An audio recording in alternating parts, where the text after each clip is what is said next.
नमस्कार दोस्तों, स्वागत है आपका हमारे यूट्यूब चैनल उन्नत शिक्षा में। तो आज हम करने वाले हैं विष्णु खरे की जो एक कम कविता है, इसके सभी महत्वपूर्ण एमसीक्यू। अभी तक हमने अपनी इस सीरीज़ में जो जयशंकर प्रसाद जी की देवसेना का गीत और कार्नेलिया का गीत है, विष्णु खरे जी का सत्य है, इन सभी के हमने एमसीक्यू कर लिए हैं। यदि आपको इन एमसीक्यू को देखना है तो आप हमारे चैनल की प्लेलिस्ट में जा कर के इन एमसीक्यूज़ को देख सकते हैं और कर सकते हैं। तो आइए हम शुरू करते हैं विष्णु खरे जी की एक कम कविता के सभी महत्वपूर्ण एमसीक्यूज़ को। तो देखिए, पहला प्रश्न है आपके सामने, कवि के अनुसार आज़ादी के बाद अमीर व गरीब के जीवन में क्या परिवर्तन आया। कवि के अनुसार आज़ादी के बाद में अमीर व गरीब के जीवन में क्या परिवर्तन आया। अमीर अधिक संपन्न हो गया तथा गरीब निर्धन हो गया, गरीब अमीर हो गया, कोई बदलाव नहीं आया, या फिर अमीर गरीब हो गया। तो देखिए, कवि के अनुसार आज़ादी के बाद जो है अमीर अधिक संपन्न हो गया तथा गरीब और निर्धन हो गया। आगे चलते हैं हम प्रश्न नंबर 2 की ओर। तो प्रश्न नंबर 2 है हमारा, सत्य असत्य बताना है आपको, इसमें से कौन सा सत्य है और कौन सा असत्य है, यानी कि जो सेंटेंस दिया हुआ है, कथन दिया हुआ है, वो सत्य है या फिर असत्य है। तो एक कम कविता में लाक्षणिकता प्रधान शैली है, लाक्षणिकता प्रधान शैली है, क्या ये कथन सत्य या असत्य है। तो देखिए, एक कम कविता की शैली जो है वो लाक्षणिकता प्रधान शैली है, इसका मतलब ये हमारा सत्य है। आगे चलते हैं प्रश्न नंबर 3 की ओर। प्रश्न नंबर 3 है हमारा, आज़ादी के इस दौर में ईमानदार व्यक्ति को जीवन निर्वाह करने के लिए क्या करने पर विवश होना पड़ता है।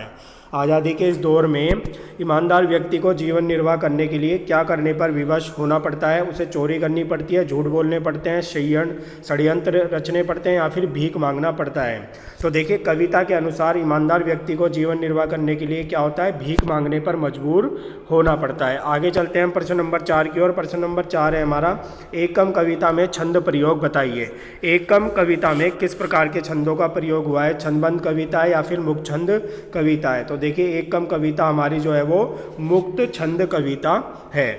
आगे चलते हैं प्रश्न नंबर 5 की ओर। प्रश्न नंबर 5 है हमारा, ईमानदार व्यक्ति के रास्ते में कौन सा एक व्यक्ति कम हो गया है। ईमानदार व्यक्ति के रास्ते में कौन सा एक व्यक्ति कम हो गया है।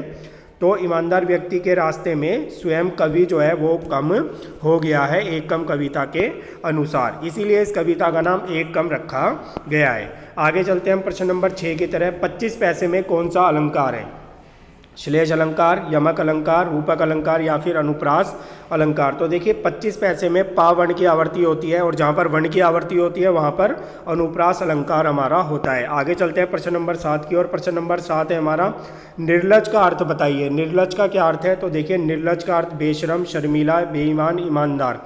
तो निर्लज का अर्थ होता है बेशरम। आगे चलते हैं हम। प्रश्न नंबर 8 है हमारा, कवि ने किन लोगों के साथ हर होड़ में से स्वयं को दूर कर लिया है। कवि ने किन लोगों के साथ से स्वयं को दूर कर लिया है, ईमानदार, अमीर, बेईमान या फिर स्वार्थी। तो कवि ने जो है कवि ने ईमानदार लोगों के साथ हर होड़ में से स्वयं को दूर कर लिया है। प्रश्न नंबर 9 है हमारा, इस स्थिति में कवि अपने को लाचार मानते हुए स्वयं को कंगाल या कोढ़ी कहता है, क्योंकि। इस स्थिति में कवि अपने आप को लाचार मानता है और स्वयं को कंगाल और कोढ़ी कहता है, क्यों। वह ईमानदार व्यक्ति की सहायता नहीं कर पाया, वह ईमानदार व्यक्ति की सहायता नहीं कर पा रहा, वह स्वार्थी व्यक्ति की सहायता नहीं कर पा रहा, वह अपने मित्र की सहायता नहीं कर पा रहा। तो देखिए, वह ईमानदार व्यक्ति की सहायता नहीं कर पा रहा है, इसलिए वह स्वयं को कंगाल या कोढ़ी कहता है। आगे चलते हैं, अगला प्रश्न है हमारा, निम्न में से, ठीक है, आपको शब्द छांटना है, तो इसमें से आप को तत्सम शब्द बताना है। तत्सम शब्द इनमें से कौन सा है, कंगाल, बिल्कुल, हिस्सेदार या फिर निर्लज। तो देखिए, निर्लज हमारा इसमें से क्या है, ये हमारा तत्सम शब्द है। आगे चलते हैं प्रश्न नंबर 11 की ओर। प्रश्न नंबर 11 है हमारा, इतने तरीकों से कवि का क्या आशय है। इतने तरीकों से कवि का क्या आशय है, रिश्वत, धोखेबाजी, भ्रष्टाचार या फिर सभी। तो देखिए, इतने तरीकों से कवि का आशय रिश्वत भी है, धोखेबाजी भी है, भ्रष्टाचार भी है। तो ऑप्शन हो जाएगा हमारा डी, ये सभी। आगे चलते हैं प्रश्न नंबर 12 है हमारा, हाथ फैलाना मुहावरे का क्या अर्थ है।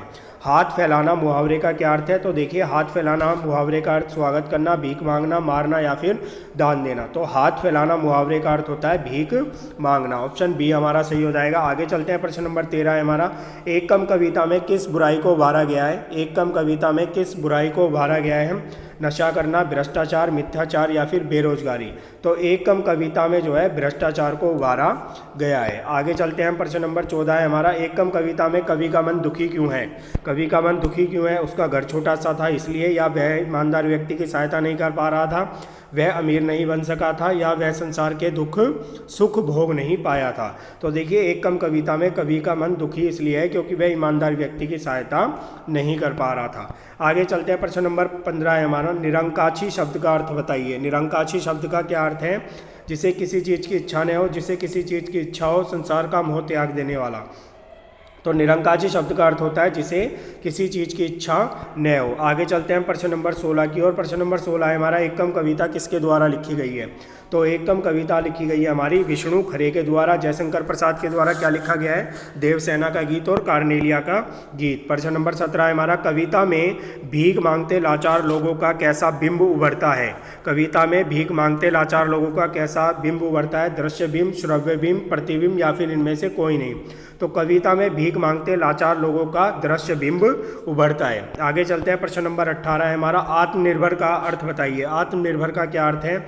जो अपने आप पर निर्भर रहे, दूसरों पर निर्भर रहे, किसी पर निर्भर नहीं रहे, या फिर इनमें से कोई नहीं। तो देखिए आत्मनिर्भर का अर्थ होता है जो अपने आप पर निर्भर हो। आजकल हमारे प्रधानमंत्री जी ने भी आत्मनिर्भर भारत पर जोर दिया हुआ है, यानी कि हमारा देश जो है अपने आप पर निर्भर हो जाए, उसे दूसरे देशों से आयात ना करना पड़े। प्रश्न नंबर 19 है, बदले माहौल में कवि के सामने जब कोई हाथ फैलाता है तो कवि क्या जान जाता है? बदले माहौल में जब कवि के सामने कोई हाथ फैलाता है, भीख मांगता है, तो कवि क्या जान जाता है? वह जान जाता है कि ये व्यक्ति जो है वो ईमानदार है। कि कैसा है? ईमानदार है। आगे चलते हैं हम, प्रश्न नंबर 20 है हमारा, कवि स्वयं को क्या मानता है? कवि स्वयं को क्या मानता है? कोढ़ी, लाचार, कंगाल, कोढ़ी और लाचार या फिर कंगाल। तो कवि जो है स्वयं को क्या मानता है? कंगाल, कोढ़ी और लाचार। क्यों मानता है? क्योंकि वह ईमानदार व्यक्ति की सहायता नहीं कर पा रहा है। आगे चलते हैं, प्रश्न नंबर 21 है, कवि के अनुसार लोगों ने अमीर बनने के लिए कैसे तरीके अपनाए हैं? तो कवि के अनुसार लोगों ने अमीर बनने के लिए कैसे तरीके अपनाए? अनुचित ढंग से, ईमानदारी वाले, अच्छे या फिर इनमें से कोई नहीं। तो कवि के अनुसार लोगों ने अमीर बनने के लिए अनुचित ढंग के तरीके अपनाए। आगे चलते हैं, हमारा प्रश्न नंबर 22 है, कवि के अनुसार गरीबी और अमीरी का फासला क्या हो गया? कम हो गया, बढ़ गया, समाप्त हो गया या फिर समान हो गया? तो देखिए कवि के अनुसार जो है गरीबी और अमीरी का फासला बढ़ता जा रहा है, गरीब और गरीब होता जा रहा है और अमीर होता जा रहा है। प्रश्न नंबर 23 है हमारा, कवि स्वयं को डैश मानता है? कवि स्वयं को क्या मानता है? कवि स्वयं को मामूली और कामचोर और मामूली धोखेबाज मानता है। आगे चलते हैं हम, प्रश्न नंबर 24 है हमारा, कवि के अनुसार कौन लोग मेहनती तथा ईमानदार लोगों का शोषण करते हैं? कौन लोग ईमानदार तथा मेहनती लोगों का शोषण करते हैं? तो ये जो बेईमान लोग हैं ये ईमानदार और मेहनती लोगों का शोषण करते हैं। प्रश्न नंबर 25 है हमारा, कवि के अनुसार अमीर बनने के लिए लोगों ने क्या किया? मूल्यों पर चलकर अमीर हुए, मूल्यों को भूल गए, मूल्यों को अपना रहे, इनमें से कोई नहीं। तो कवि के अनुसार अमीर बनने के लिए लोगों ने क्या किया? वे मूल्यों को भूल चुके हैं, नैतिक मूल्यों को भूल चुके हैं। प्रश्न नंबर 26 है, एक कम कविता की भाषा शैली कैसी है? तो देखिए एक कम कविता की भाषा शैली है हमारी मिश्रित शब्दावली। तो देखिए हमने विष्णु खरे जी की एक कम कविता के जितने भी महत्वपूर्ण एमसीक्यू थे वो हमने सारे किए हैं। यदि आपको वीडियो अच्छा लगा हो तो वीडियो को लाइक कीजिए। आप इस वीडियो के डिस्क्रिप्शन बॉक्स में हिंदी के बाकी पार्ट के एमसीक्यू भी देख सकते हैं और उन वीडियोस को भी आप देख सकते हैं। आगे आने वाले पाठों की वीडियो के लिए और इम्पोर्टेंट इन्फॉर्मेशंस के लिए हमारे चैनल को सब्सक्राइब कीजिए।